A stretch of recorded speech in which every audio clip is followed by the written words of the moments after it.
भीषण कष्ट में भी नाम का स्मरण, उस कष्ट की वेदना में भी प्रियालाल के प्रति प्रेम भाव। ये नहीं कि हाय हाय आप हमको इतना कष्ट दे रहे, कुछ तो करो ना।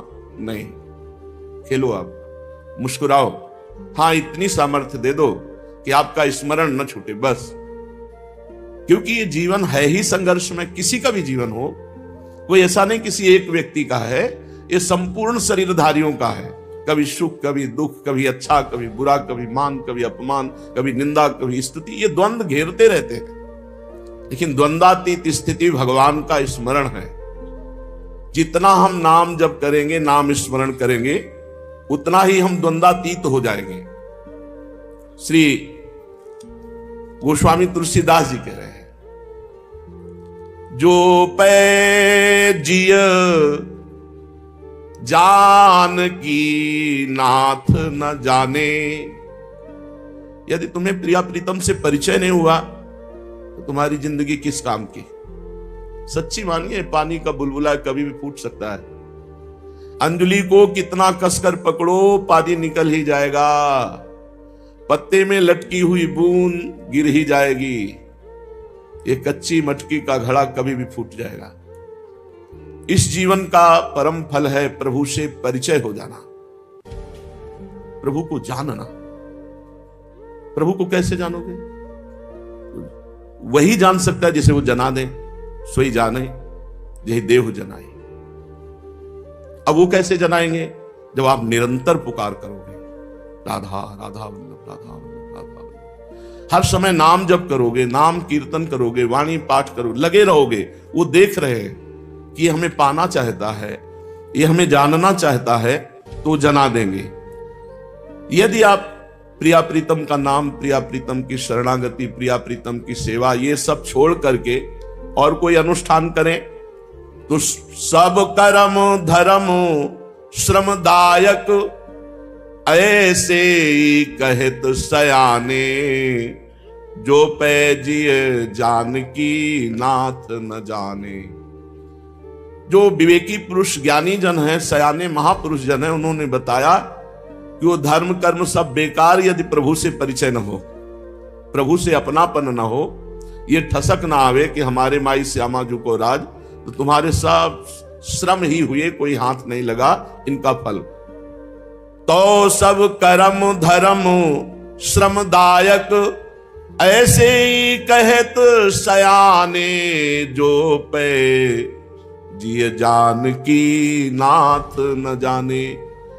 यदि प्रिया प्रीतम को नहीं जाना तो सारे कर्म धर्म सब श्रम ही हुए। बहुत बहुत पुण्य प्रभाव से स्वर्ग जाओगे, भोग भोगोगे, फिर पुण्य छीणे मृत्युलोके विशंति, मृत्युलोक आना पड़ेगा। जे सुर सिद्ध मुनि सजोग विद, वेद पुराण बखाने, पूजा लेत देत पलटे सुख, हानि लाभ अनुमाने, जो पैजिय जानकी नाथ न जाने। वेद पुराण कहते हैं कि जितने देवता हैं, सिद्ध हैं, मुनीश्वर हैं, योगी हैं, ये सब आपके पहले पुण्यों को लेते हैं, पूजा को लेते हैं। इसके बाद वो आपको नाशवान सांसारिक पदार्थ देते हैं। धोखा हमारे साथ, वो नाशवान सांसारिक सुख देते हैं, सांसारिक उन्नति देते हैं, पर उसके बदले में हमारा पुण्य, हमारा अनुष्ठान, हमारा साधन वो लेते हैं। ऐसे फ्री नहीं दे देते कोई भी देवता, कोई भी मुनीश्वर, कोई भी योगी। और वो देते समय ये विचार नहीं करते कि इसका लाभ होगा कि हानि होगा, जो मांगा सो दे दिया। लेकिन हमारे प्रभु हैं ऐसे कि 100 बार मांगो तो भी नहीं देंगे यदि उससे हानि होने वाली है। और वो तुम्हारे पुण्य नहीं, तुमसे कुछ नहीं लेंगे, अपनी तरफ से देंगे, पर शर्त है जो पै जी जानकी नाथ न जाने। यदि अपने जानकी नाथ मान लिए, अपने प्रियालाल मान लिए, अब वो देख लेंगे। अब आपके पुण्यों की, आपके सत्कर्मों की, आपके अनुष्ठान की जरूरत नहीं है। लेकिन यदि ऐसा नहीं है तो हमारे प्रभु ऐसे पूरा जगत मांगता रहता है, ऐसे नहीं देते। भगवान के 2 सिद्धांत समझने होंगे। एक सिद्धांत है प्रभु से अपनापन करके मांगना, वो भी आर्त है, अर्थार्थी है, जिज्ञासु है। भगवान ने ज्ञानी को भी भक्त कहा, 4 प्रकार के मेरे भक्त हैं।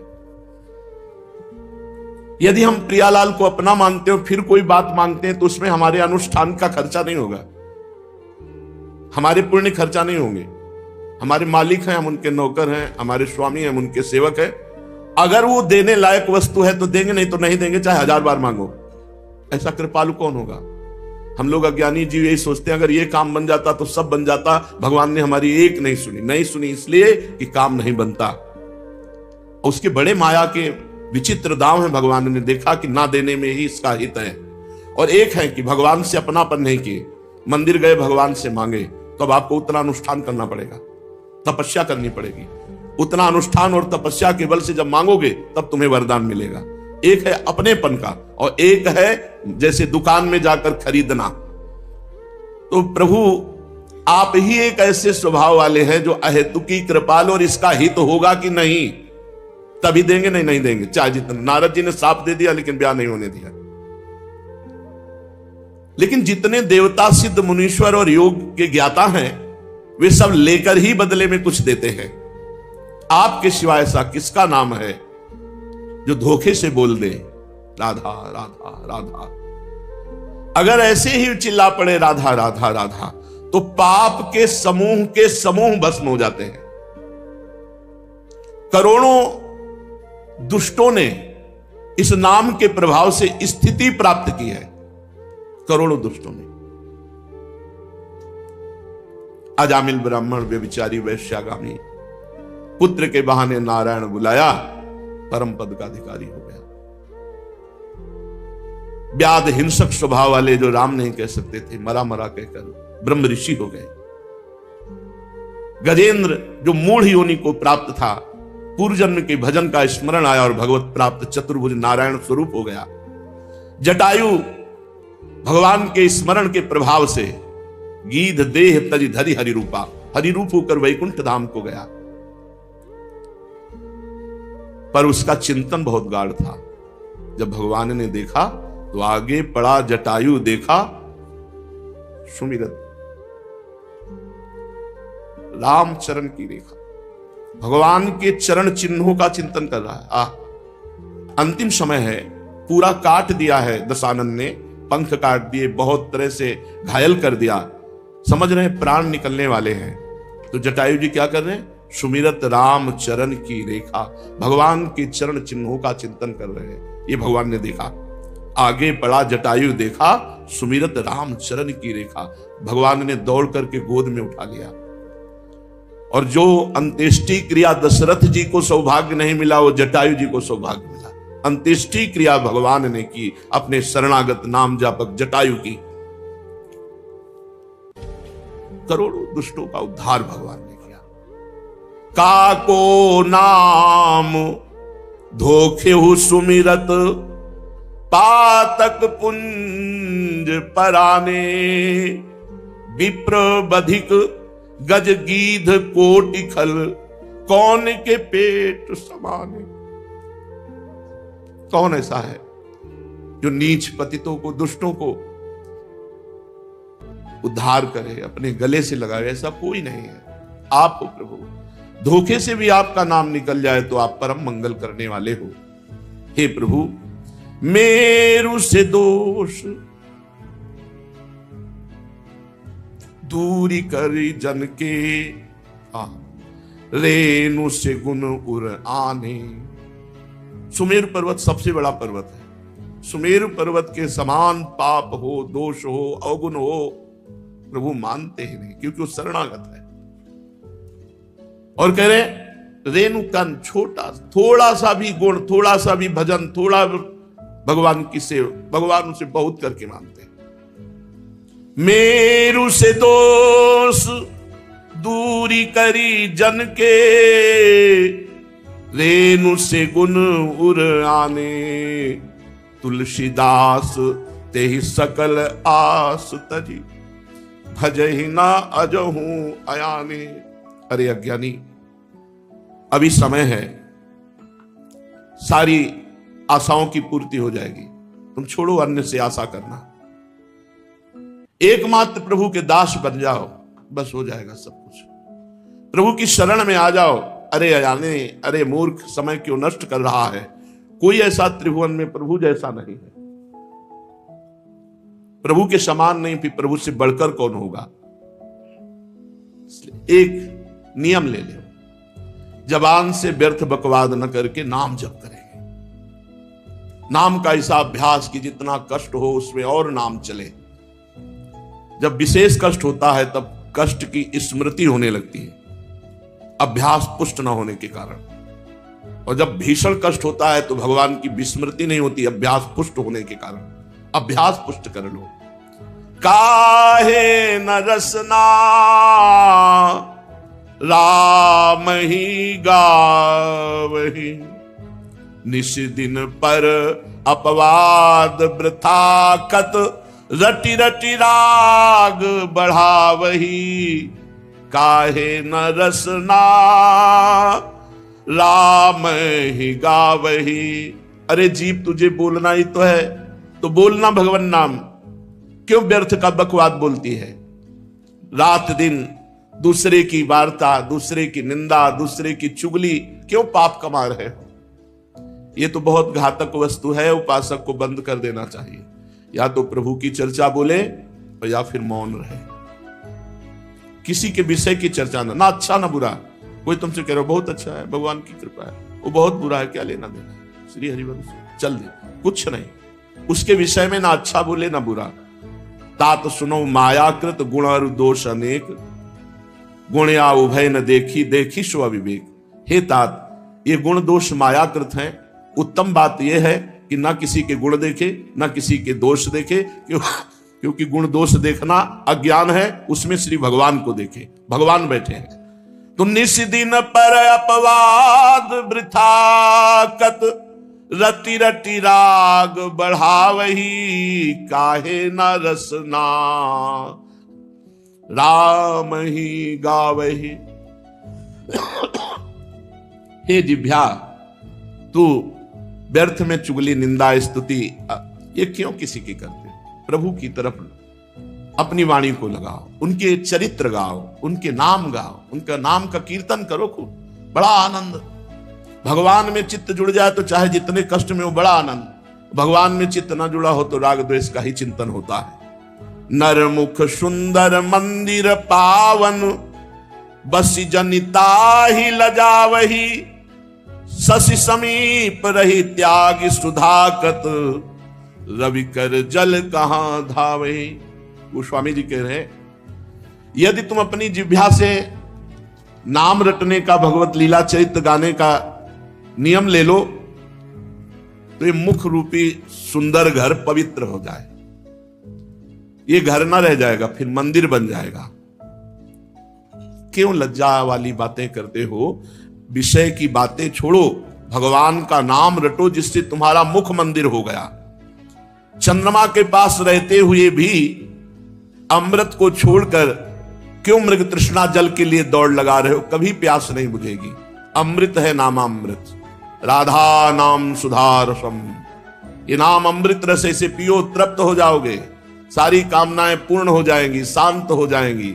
और इसे छोड़कर मृग तृष्णा जल कहते, जहां बूंद भर पानी नहीं, केवल दूर से दिखाई देता है, वो रेत में ऐसा, वहां तुम दौड़ो, पानी एक बूंद नहीं मिलेगा। संसार के भोगों की बातें, ये कलयुगी हृदय को ऐसा लगता है हर्ष होता है, बहुत बढ़िया बातें हो रही, दूसरे की निंदा, दूसरे की चुगली, ऐसी बातें। काम कथा कलि कैरव चंदिनी, सुनत श्रवण दे भावही। कभी सत्संग ऐसे भाव से नहीं सुनते। 2 घंटा पराई निंदा, पराई चर्चा, व्यर्थ की बातें, एक बार भी नींद नहीं आएगी। और 1 घंटा सत्संग में नींद आ जाएगी।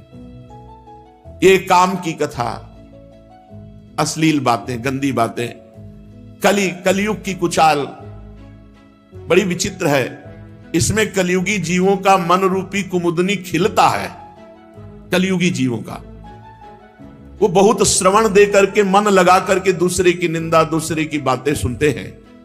तीन ही हटकी कही हरि कल कीरति करन कलंक नशावही। डांटो अपने मन को, इंद्रियों को डांटो। भगवान नाम रूपी अमृत ना पान करके इधर उधर की काम कथा, लोक कथा, व्यर्थ कथा ये कहती हैं, ये सुनती हैं, इनको डांटो।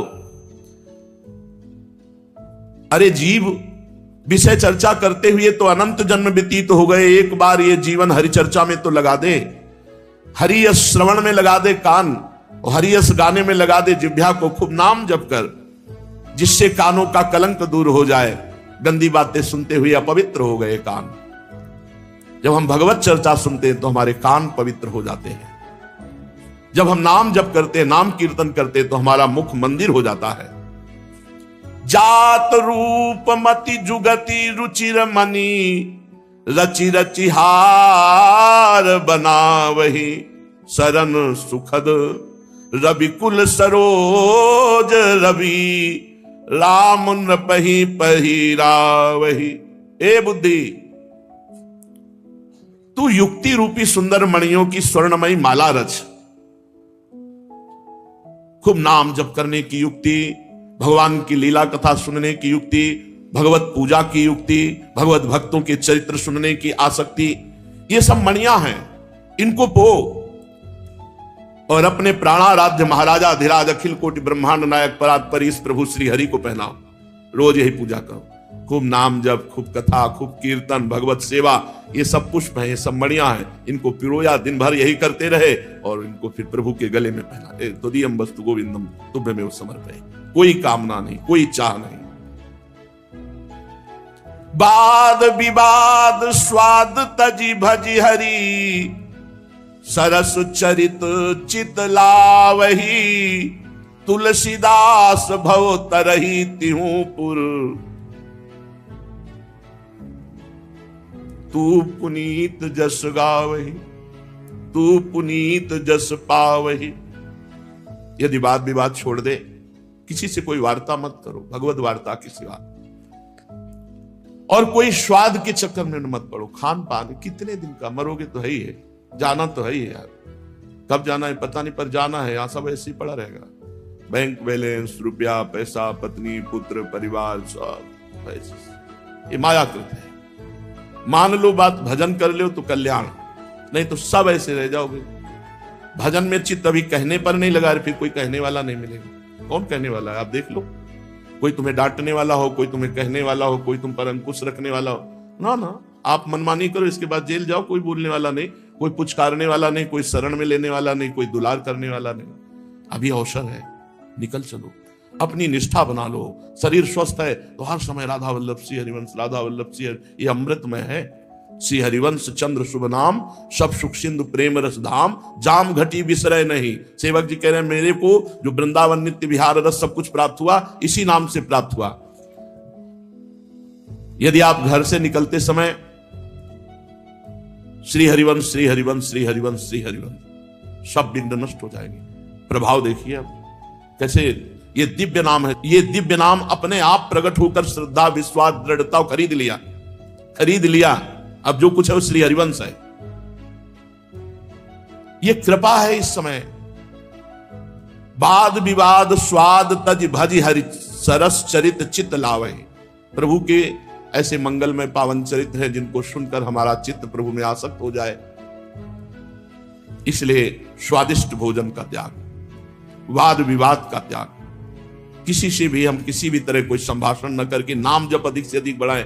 जैसे हमको कल यहां से जाना है तो जल्दी से जल्दी समेट लें कीमती चीजें, क्योंकि जाना है तो कीमती चीजें हैं भगवान का नाम, भगवान की कथा, दूसरे को सुख पहुंचाना, भगवत सेवा करना, ये कीमती है। ये नष्ट नहीं होंगी, किसी काल में नष्ट नहीं होंगी।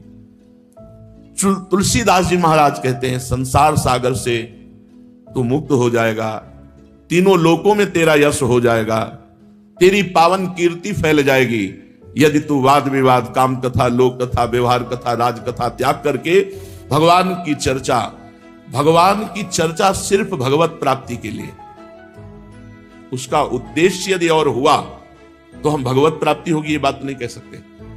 भगवान की कथा देखो, इसीलिए गोस्वामी तुलसीदास जी ने लिखा, चौथी भगति मम गुणगन करे कपट तज गान। कपट मतलब अपने स्वार्थ की पूर्ति के लिए भगवत कथा कहना, ये अलग हो गया, और भगवत प्राप्ति के लिए भगवत चर्चा करना, भगवत चर्चा सुनना, ये अलग हो गया।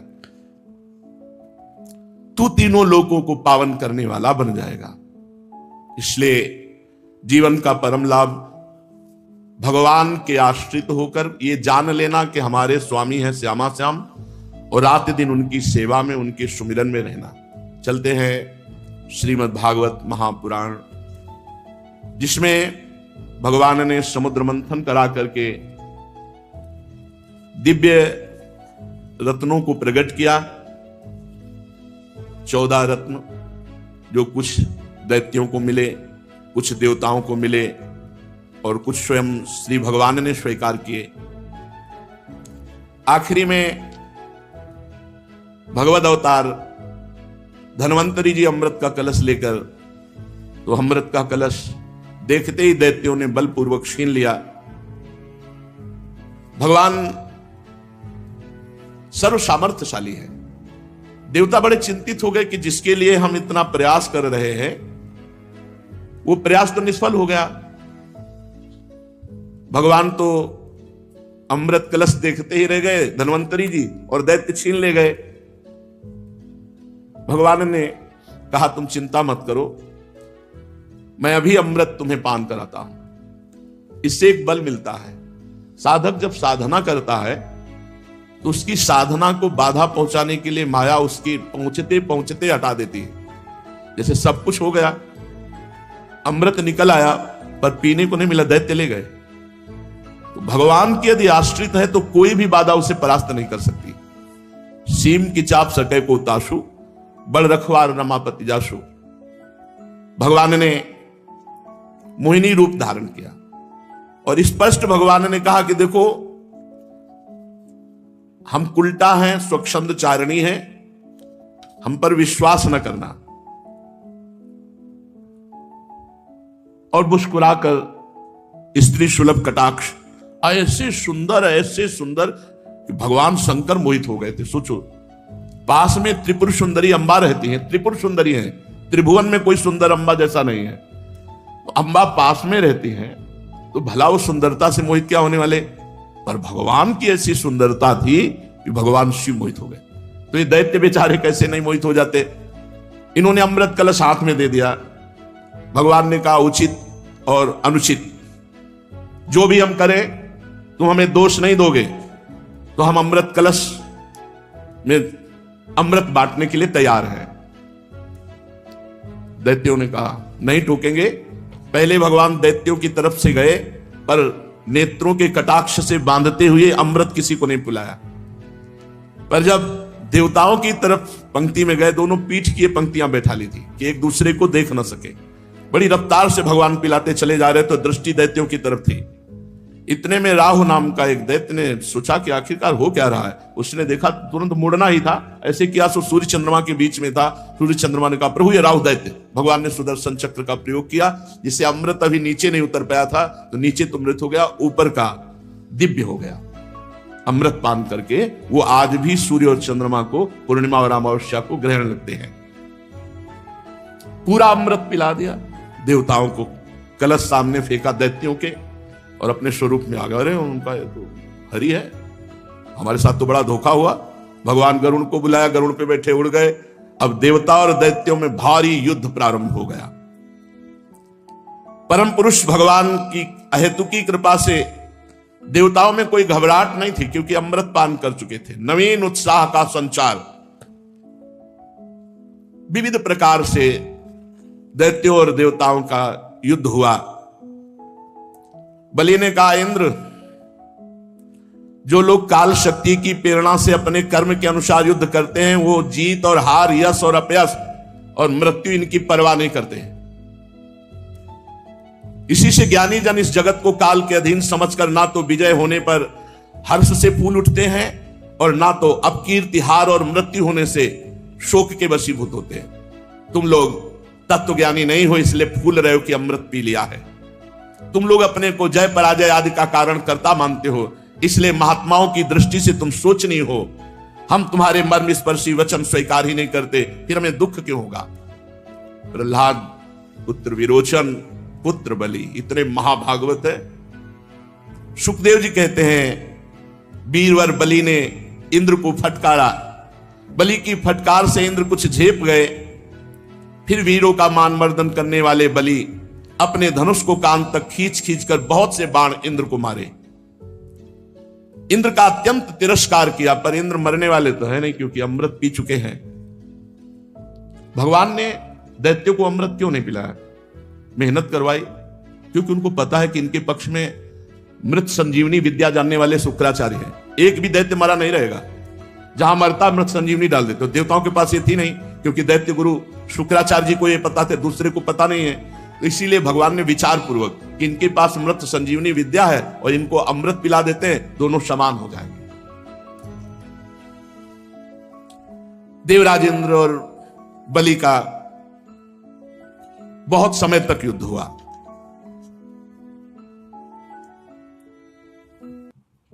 त्वष्टा की तपस्या का सार जो वृत्तासुर प्रकट हुआ था, इंद्र ने कहा मैंने वज्र के द्वारा उसको मार डाला। अनेक दैत्य जो बहुत बलवान थे, किसी अस्त्र शस्त्र से नहीं मरते थे, उनको मृत्यु के घाट इसी वज्र से उतार दिया। वही मेरा वज्र ये नमुच नाम के दैत्य को क्यों नहीं मार पा रहा? ये ब्रह्म तेज से बना हुआ वज्र इसके गले में खरोच भी नहीं कर पा रहा। इंद्र बहुत विषाद करने लगे। नमुची आक्रमण पे आक्रमण कर रहा है, पर देवराज इंद्र का वज्र काम नहीं कर रहा। तो आकाशवाणी हुई कि ये दानव न सूखी वस्तु से मरेगा न गीली वस्तु से, इसे वर मिल चुका है। सूखी या गीली वस्तु जो ना होगी उससे मर जाएगा। इसलिए इंद्र इस शत्रु को मारने के लिए विचार करो जो सूखी और गीली वस्तु ना हो। आकाशवाणी सुनकर के बड़ी एकाग्रता से विचार करने लगे कि कौन सी ऐसी वस्तु है जो सूखी या गीली नहीं है, उससे मारा जा सके। तो ध्यान में आया भगवत प्रेरणा से फेन। फेन ना सूखा है और ना गीला है, इसलिए उन्होंने समुद्र का फेन लिया और फेन फेंका, तो फेन से उसकी गर्दन कट गई, जो वज्र से नहीं कटी थी। गंधर्व शिरोमणि विश्वावसु तथा परावसु गान करने लगे, देवताओं की दुंदुभियां बजने लगी, नर्तकियां आनंद से नाचने लगी। इस प्रकार वायु, अग्नि, वरुण आदि दूसरे देवताओं ने भी अपने शत्रुओं को परास्त किया। ये भगवान की लीला होती रहती है, कभी दैत्य परास्त करते देवताओं को, कभी देवता दैत्यों को, कभी साधु जनों की विजय होती, कभी असाधु जनों की विजय होती है। पर जो भगवान की छत्र छाया में रहते हैं उनका सदा मंगल ही होता है। नारद जी आए और कहा देवता और दैत्यों, आप लोग अपने अपने बल को लगाकर देख चुके हो, अब हमारी आज्ञा है कि दोनों सुख समृद्धि को प्राप्त हो और युद्ध बंद करो। सुखदेव जी कहते हैं देवताओं ने देवर्षि नारद की बात मानकर अपने क्रोध के वेग को शांत किया, और फिर दैत्यों ने भी वही बात मानी और युद्ध बंद हुआ। नारद जी एक ऐसे महात्मा हैं कि देवता मतलब कंस के पास जाते हैं तो वैसे सम्मान, वसुदेव जी के पास तो कहीं भी जाएं इनका कहीं तिरस्कार नहीं, और सबको ऐसा लगता है मेरे हित की ही बात कहते हैं। जो मरे हुए दैत्य थे, देखो शुक्राचार्य जी ने अपनी मृत संजीवनी विद्या से उनको जीवित कर दिया। किसी के कोई घाव नहीं, कोई कटे अंग नहीं, सब स्वस्थ। इसीलिए भगवान ने देवताओं को अमृत पिलाया। बलि जी भगवान का चिंतन करते हुए ना दुख ना सुख। जब ये सुना कि भगवान ने मोहिनी अवतार धारण किया है, असुरों को मोहित करके देवताओं को अमृत पिला दिया, तो सती से कहा देखो हम जा रहे हैं भगवान के जहां जहां अवतार होते हैं वो अवतारों के दर्शन करते हैं, अब हम इस मोहिनी अवतार के दर्शन के लिए जा रहे हैं। देवी ने कहा कि हम भी साथ चलेंगे, माता जी ने।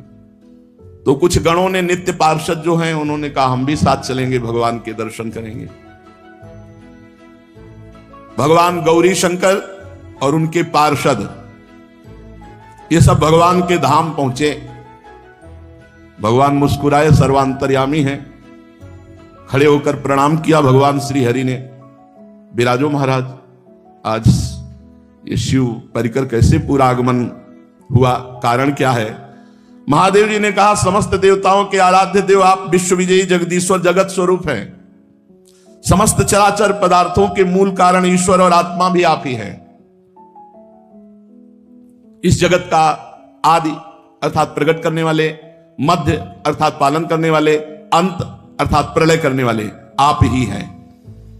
आप अविनाशी हैं, आप हमारे स्वरूप हैं, आप दृष्टा दृश्य भोक्ता भोग भाव से रहित हैं। वास्तव में आप चिदानंद मात्र ब्रह्म हैं।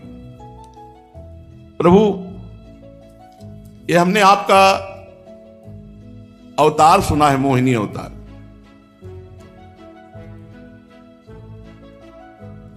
बड़े बड़े ऋषि मुनियों को सुख देने वाले अवतार तो हमने प्रभु देखे, लेकिन दैत्यों को मोहित करने वाला ये अवतार। श्री सुखदेव जी कहते हैं जब भगवान शंकर ने ऐसा कहा तो भगवान श्री हरि हंस दिए और बोले रहने दो, इस चक्कर में मत पड़ो।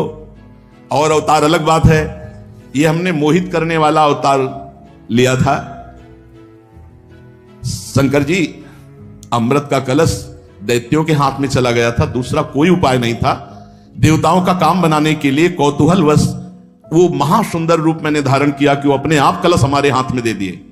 देव शिरोमणि, वैसे योगी पुरुष को इस रूप को नहीं देखना चाहिए, पर आप देखना चाहते हैं, मैं दिखाऊंगा। परंतु ये आप में भी उत्तेजना पैदा कर सकता है, पहले बता दिया, आप में भी उत्तेजना पैदा कर सकता है।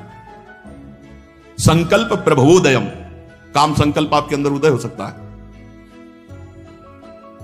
भगवान शंकर ने कहा प्रभु आप ही तो है ना, कोई और तो नहीं है ना, हम देखना चाहते हैं।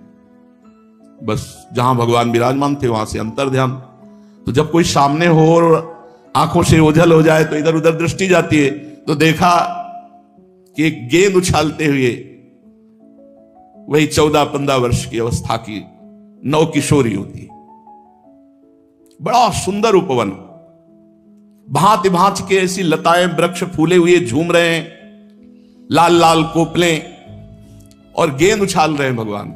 और गेंद उछालते समय वस्त्र इधर उधर हो रहे, कमर की करधनी, कर की चूड़ी और श्री चरणों के नूपुर ये ध्वनि भी कर रहे हैं। अब महायोगी भगवान शिव को मोहित करना चाहते हैं तो फिर श्री चरण एकदम लाल लाल सुकुमार नवीन पल्लव की तरह, और वो ठुमुक ठुमुक कर चाल, बड़े लीला बिहारी। धीरे से गेंद ऐसी मारी जो महादेव जी के नजदीक जाए, उठाने के लिए गए हों और ये भूल गए महादेव जी की अभी हरि से कहा था मोहिनी रूप दिखा देना। उनको ये नहीं पता है मोहिनी रूप भगवान का। गेंद उठाया और भाग पड़े। महादेव जी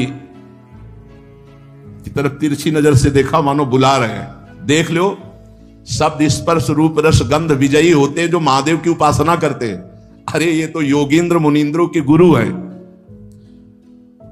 इतने आसक्त हो गए मोहिनी में कि त्रिपुर सुंदरी गौरी भगवती पास में विराजमान है, देखा भी नहीं और भाग पड़े और विह्वल हो गए।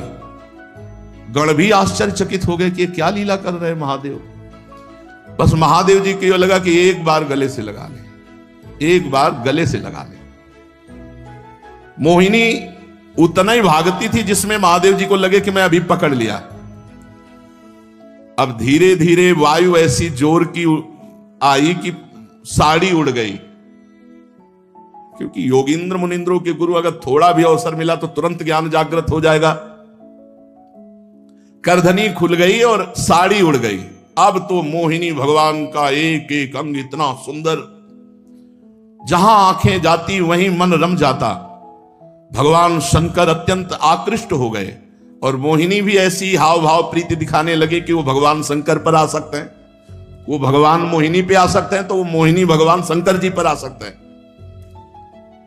महाज्ञान समुद्र भगवान शंकर मोहिनी के हाव भाव से लज्जा छोड़ करके दौड़ पड़े मोहिनी का आलिंगन करने के लिए।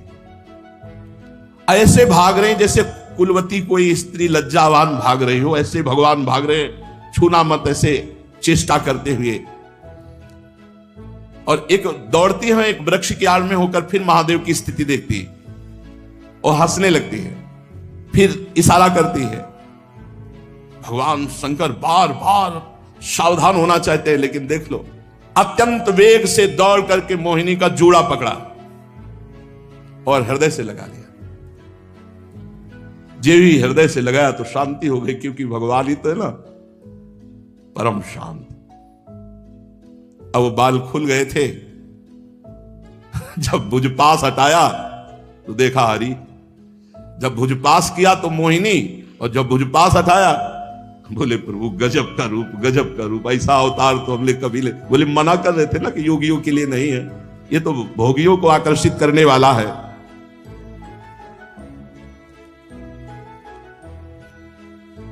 भगवान श्री हरि उन्होंने कहा, देव शिरोमणे, भगवान ही तो है ना, कोई दूसरी स्त्री थोड़ी है, क्यों कामासक्त हो गए। भगवान ने कहा, श्री हरि ने, देव शिरोमणे, मैं ये देख रहा हूं कि ये सब हुआ, पर आपकी निष्ठा में कोई फर्क नहीं है। ये बड़े आनंद की बात है कि मेरी अपार माया का प्रयोग आपके ऊपर हुआ, ऐसे हाव भाव किए, पर आपकी स्थिति वही रही। स्थिति में आप, ये तो भगवान ही देख सकते हैं ना, स्थिति नहीं बिगड़ी, ये लीला बाहरी हुई, पर स्थिति लीला बाहरी इसीलिए हुई कि हरि ही है, वो जान रहे शिव जी कि हरि है। हरि और हर में कोई अंतर थोड़ी है। यद्यपि मेरी ये गुणमयी माया बड़ों बड़ों को मोहित कर देती है, फिर भी अब ये आपको कभी मोहित नहीं करेगी, क्योंकि सृष्टि आदि के लिए समय समय पर उसे शोभित करने वाला काल मैं ही हूं। इसलिए मेरी इच्छा के विपरीत यह रजोगुण आदि की सृष्टि माया नहीं कर सकती। जिस पर मैं कृपा करता हूं उसे माया परास्त नहीं कर सकती। श्री सुखदेव जी कहते, परीक्षित, इस प्रकार भगवान श्री हरि ने भगवान शंकर का सत्कार किया। तब उनसे विदा लेकर के एवं उनकी परिक्रमा करके वे अपने गणों के साथ कैलाश को चले गए। भरतवंश शिरोमणि भगवान शंकर ने बड़े बड़े ऋषियों की सभा में अपनी अर्धांगिनी सती देवी से अपने हरि रूप की अंशभूता मायामयी मोहिनी का इस प्रकार प्रेम से वर्णन किया था कि देवी, तुमने देखा परम पुरुष परमेश्वर भगवान श्री हरि की माया। देखो, यूं तो मैं समस्त कला कौशल विद्या आदि का स्वामी और स्वतंत्र भगवान हूं, फिर भी उस माया से विवश होकर मोहित हो गया। फिर दूसरे जीव परतंत्र हैं, वो मोहित हो जाए तो इसमें कौन से आश्चर्य की बात है। जब मैं 1000 वर्ष की समाधि से उठा था, तब तुमने मेरे पास आकर यह प्रश्न किया था कि तुम किसकी समाधि लगाते हो। तो ये वही साक्षात आत्मस्वरूप सनातन श्री हरि हैं, जिनको मैं समाधि में ध्यान के द्वारा उनके रूपानंद का पान करता रहता हूं। ना तो श्री हरि को काल ही सीमा में बांध सकते हैं और ना वेद ही वर्णन कर सकते हैं। इनका वास्तविक स्वरूप अनंत और अनिर्वचनीय है। श्री सुखदेव जी कहते, परीक्षित, मैंने विष्णु भगवान की ऐश्वर्यपूर्ण लीला तुमको सुनाई, जिसमें समुद्र मंथन के समय अपनी पीठ पर मंदराचल धारण करने वाले भगवान का वर्णन हुआ। जो पुरुष भगवान का ये समुद्र मंथन, मोहिनी अवतार धारण करना, भगवान शंकर का मोहिनी रूप में आसक्त हो जाना, ये चरित्र सुनेगा, वो भगवान की माया से मोहित नहीं होगा। ये लीला संसार के समस्त क्लेश मिटाकर बिना परिश्रम के भगवत प्राप्ति कराने वाली है। सीधा जी मानो इसी को, जो गीता जी का श्लोक है, इसी को चौपाई में कह रहे हैं, जो नर होई चराचर द्रोही, आवे सभय शरण तक मोही, तजी छल कपट मोह मद माना, करऊं सद्य तेहि साधु समाना। कोटि भी प्रबद लागे जाहू, आए शरण तजहू नहीं ताहू। करोड़ ब्राह्मणों के मारने की हत्या हो, चराचर का द्रोही हो, और भगवान यहां कहते हैं मैं उसे साधु बना दूंगा। और एक श्लोक में कहते हैं, दुष्कृति पापी और मूढ़ नराधम ये मेरी शरण में नहीं होते। तो एक श्लोक भगवान ने ऐसा, एक श्लोक ऐसा। तो जब कोई दुष्कृति किसी संत महापुरुष के भाव में आ गया, किसी भी तरह श्रद्धा, एक तो दुष्कृति की श्रद्धा ही नहीं होगी, अगर हो जाए श्रद्धा, कोई घटना घट जाए, कोई विपत्ति में फंस जाए, कुछ जैसे नौराजी नाम का डाकू एक जंगल प्रांत में रहता था, वहां से कोई भी गुजर जाए उसे मार डालता था, जो भी मिलता छीन लेता और मार डालता था। महाप्रभु चैतन्य देव जी जब तीर्थ यात्रा के लिए जा रहे थे तो लोगों ने हाथ पैर जोड़कर मना किया कि संत भगवान भी गए, मारे गए, निकल नहीं पाए, वो बहुत क्रूर स्वभाव का राक्षस है, इधर मत जाइए। अब वो तो अवतार ही हुआ था ऐसे जन पावन करने के लिए, ऐसे जो नीच जन हैं उनको उत्तम पद देने के लिए भगवान कभी कभी अवतार धारण करते महापुरुषों के रूप में। महाप्रभु भाव में गए और जब सुनाई दिया कि कुछ लोगों की आवाज आ रही नजदीक, तो एक पेड़ के नीचे बस महामंत्र का कीर्तन शुरू कर दिया और उनके साथ कृष्णदास जी थे, दो ही जोर जोर से नाम कीर्तन। महाप्रभु के अमृतमय वाणी कानों में पड़ने से एकदम खड़ा हुआ, भागा हुआ आया और जब देखा तो आंखों से आंसू चल रहे हैं, रोमांच, हरि बोल हरि बोल। कभी जिंदगी में किसी साधु महात्मा को प्रणाम नहीं, बख्शे नहीं तो प्रणाम की क्या जरूरत, साष्टांग लौट गया, प्रभु मेरा उद्धार। प्रभु ने साथ रखा, उसका अंतिम संस्कार महाप्रभु चैतन्य देव के द्वारा हुआ, उसके रास्ते में प्राण त्याग दिए थे। नरवाहन जी, अंगुलीमाल, बड़े बड़े ऐसे अपवित्र आचरण करने वाले जब संत महापुरुषों से उनकी मुलाकात हो गई, महत् संगस्तु दुर्लभ हो, तो वो अपने आचरणों को त्याग करके शरण में हो गए, तो वो महात्मा बन गए। बड़े बड़े संतों को साथ में नहीं रखा, लेकिन नौराजी डाकू को आगे की यात्रा में साथी रखा महाप्रभु चैतन्य देव ने, और जब उसका शरीर पूरा हुआ भगवत धाम गया। इसलिए कभी कभी सौभाग्य ऐसा उदय हो जाता है कि नराधम, मूढ़, दुष्कृति जनों को भी भगवान की कृपा से भक्तों का संग मिल जाता है, तो साधु